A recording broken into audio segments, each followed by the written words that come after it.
Xo'p, Nexia 2 avtomobilni radnoy magnitofonni ovozini cho'tki qilib chiqaradigan qilib regirovka qilishni o'rgatib qo'yamiz. Uning uchun menu tugmasini bitta bosamiz va audio bo'limini qidiramiz. Pastga bosamiz. Audio bo'limi chiqdi va unga kiramiz. Bu yerda bas funksiyasi bor. Basga kirib, basini ozroq ko'tarib qo'yamiz. 2 ga ko'tarsak bo'ladi va bundan ham chiqib ketamiz. Keyingisi bu zvuk beradi, ya'ni bas o'rniga ovoz qo'shib beradi. Ovozni ham ozroq ko'taramiz. 2 da turgan ekan, 2 da tursa yetarli. Kimgadir 3 balki 3 ga qo'yib qo'yamiz biz. Bundan ham chiqib ketamiz va keyingisi X bas bo'ladi. Buni bitta tekshirib qo'yamiz. Offda turgan bo'lishligi kerak. Va bundan ham chiqib ketamiz.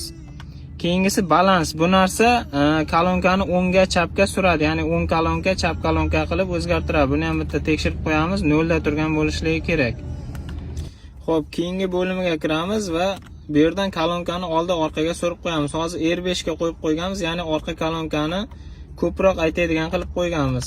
R5 ga qo'ysa yetarli va bundan ham chiqib ketamiz. Keyingi bo'limi bu jazz, rock qilib aytadi muzikalarni, ya'ni buni ham bitta tekshirib qo'yamiz. Bu offda turgan bo'lishligi kerak. Xudo xolasa shu bilan magnitofonimiz cho'tga chiqarishni boshlaydi.